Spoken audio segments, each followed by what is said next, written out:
নিজের জীবনের বাজি রেখে রায়ানের মুখ থেকে ভালোবাসার কথা শুনছে পারুল। সম্পূর্ণ জানতে ভিডিওটিতে একটি লাইক করে দেখতে থাকো। গল্পের শুরুতেই দেখা যায় যে পারুল কি করবে নিজেই বুঝে উঠতে পারে না, কারণ রায়ানের মুখ থেকে ভালোবাসার মানুষের নাম জানতে চাইছে। তাই যেভাবেই হোক না কেন জানতে চাইছে আসলেই রায়ান কাকে ভালোবাসে। এর মাঝখানেই রায়ান তার দুই বন্ধুকে বলে দিয়েছিল সে পারুলকে ভালোবাসে, পারুলকে ভালোবাসার কথা বলতে চায়, আর এটাই শিরিনকে জানিয়ে দিয়েছিল রায়ানের সেই দুই বন্ধু। তাই রায়ান দুই বন্ধুকে উচিত শিক্ষা দেওয়ার জন্য এসে বেধড়ক মারতে থাকে আর বলে, তোদেরকে এত বিশ্বাস করে বললাম আর তোরা এই বিশ্বাসের জন্য শেষ পর্যন্ত আমাকে এইভাবে ঠকালি, রাখলি না আমার বিশ্বাসটা, তাই তো? এরপর বন্ধুরা কি বলবে নিজেই বুঝে উঠতে পারে না। তখনই রায়ান বলে, আমার জীবনের সব কিছু শেষ করে দিয়েছিস তোরা, তাই তোদের সাথে আর কোনো রকমের কোনো যোগাযোগ আমি রাখবো না। এই বলেই রায়ান চলে যায়। তখন দুই বন্ধু বুঝতে পারে তাদের অনেক বড়ই একটা ভুল হয়ে গেছে। এর মধ্যেই রায়ান ভাবে, জানি না পারুল এখন কি রিয়াকশান করবে, সব কিছুই কেমন যেন বদলে যাচ্ছে। এরপরেই পারুল এসে বলে, রায়ান তুই চলে এসেছিস, খুব ভালো হয়েছে, আমার তোর সাথে একটু কথা আছে। তখনই রায়ান বলে, কি হয়েছে, সব ঠিক আছে তো?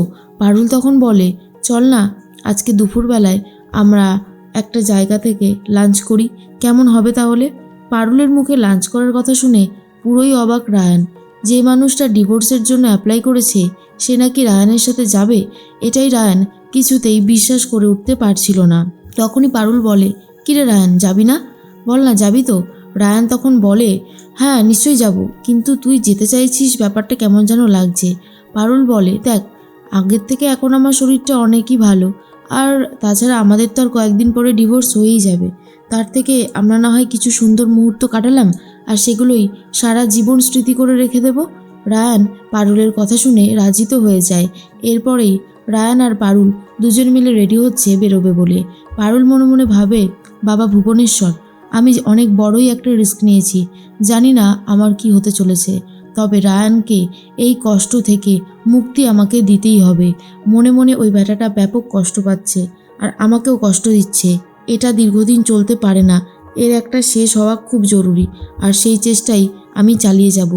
এরপরেই রায়ান আর পারুল দুজন মিলে চলে গেছে রেস্টুরেন্টে খেতে, আর সেখানে গিয়ে বার্গার অর্ডার করে রায়ানের জন্য আর হোয়াইট সস পাস্তা।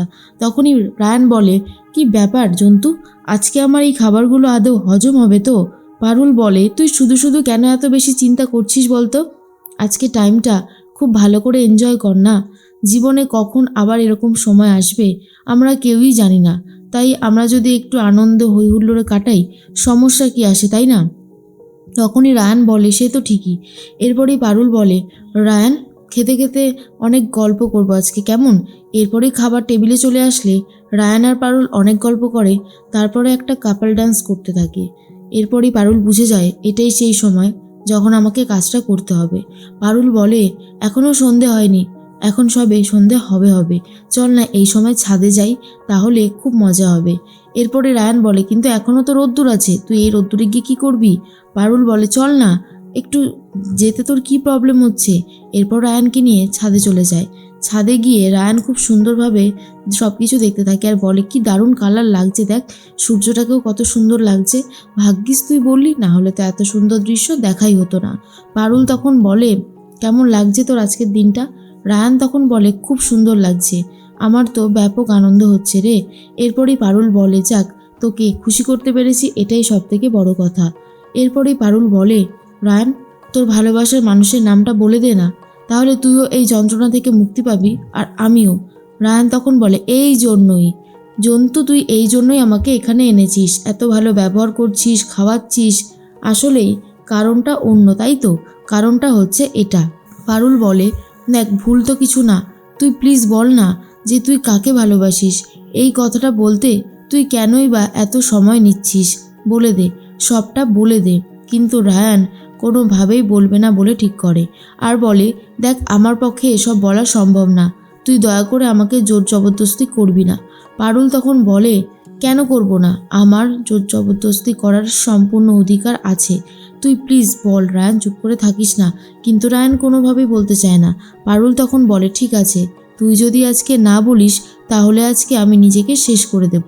এই বলেই কুটি কুটি পায়ে ছাদের কর্নারে চলে যায় আর বলে, রায়ান, এটাই হচ্ছে আমার শেষ ডেস্টিনেশন। এখান থেকে আমি নিচে গড়িয়ে পড়ে যেতে পারি, কিন্তু তুই যাওয়ার আগে একটা কথা শুনে যা।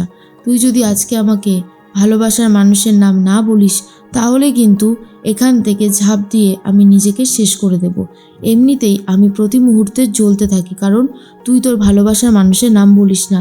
সে যেই হোক না কেন, তুই আমাকে জানিয়ে দে, আমি সেটাই শুনতে চাই। রায়ান তখন ভাবে, এবার আমি কি বলবো? পারুলকে আমি কি উত্তর দেব? কারণ কি উত্তর দেব? ও তো জেনে যাবে যে আমি ওকেই ভালোবাসি। কিন্তু আমি তো নিজের কাছে প্রমিস করেছিলাম, নিজের যোগ্যতা যতদিন না সামনে আনতে পারছি, প্রমাণ দিতে পারছি, ততদিন পর্যন্ত আমি আমার ভালোবাসার মানুষের নাম কাউকে বলবো না।